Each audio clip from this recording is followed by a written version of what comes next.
Hello, everyone. The title of this poem is Comparison Compound. I hope you enjoy it.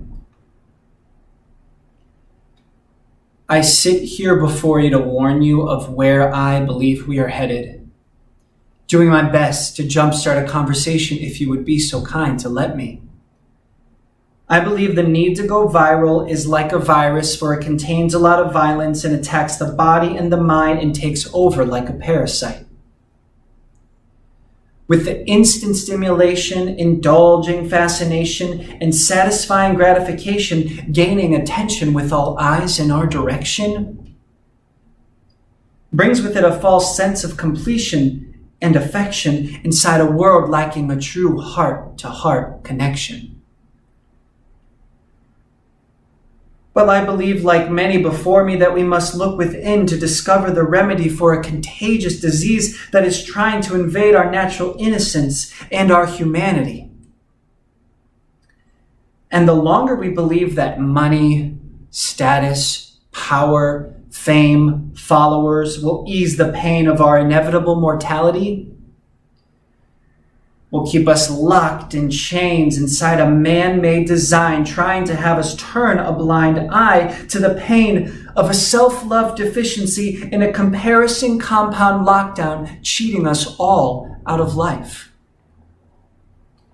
And ironically, there are no locks on doors or fences to keep us wrangled inside, for the powers to be see no need for security when they're able to track and monitor our every move and even watch us sleep at night.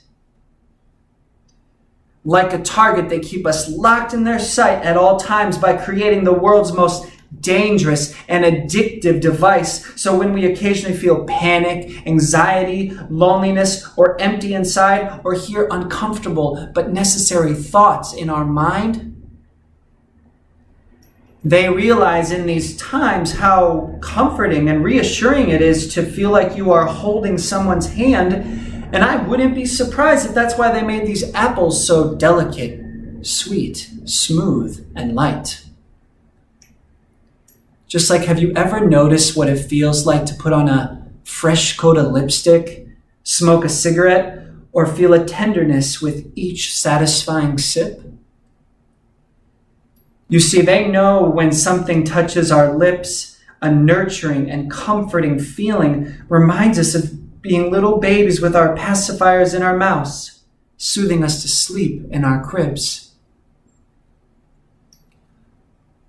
But like with all habits and addiction, I know it takes so much courage, strength, persistence to make a change that sticks in our lives. And I know firsthand how it seems so unlikely that we can overcome these tendencies and beliefs that allow us to actually live a creative life instead of just trying to survive. Personally, I choose to believe that consistency, discipline, and energy is the key to mastering anything that at first often seems impossible or improbable to even move just one of our pieces across the board. And depending on if it's checkers, chess, battleship, or Connect Four, we think one wrong move and we've already lost the war. But that's not our fault. For why do you think in all these virtual galleries and stores we have so many choices and brands to choose from? It's because it causes a smoky and hazy confusion, so we are paralyzed with inaction and indecision while we waste time living inside their staged illusion.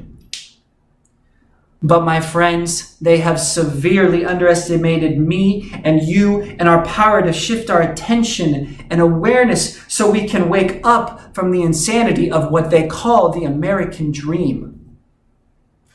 And let's start by peeling back the veil they have placed over our eyes, one like and follow at a time, and blow the lid off these screens. Then we can become unplugged from the machine and start to see a world around us filled with the most generous, majestic, and abundant gifts. And yes, here I am asking you to stay inside with me when you should be spending time with your friends, going after your dreams, or reading a story to your kids.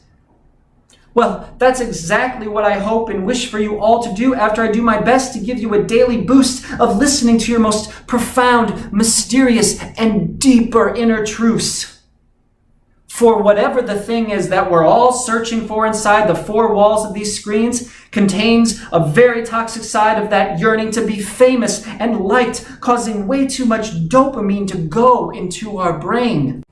So instead, let's grab a hand of a friend in need or even a stranger in the street, so we have no choice but to put these devices down and enjoy a moment without constant stimulation and sound. And together we can find a way out and rediscover the world around, for nothing inside these screens can ever come close to our surroundings, where we can see a hummingbird flapping its wings at tremendous speed, smell the flowers in the trees, or spend the day with someone you love, all cuddled up, listening to the tranquil and peaceful falling rain.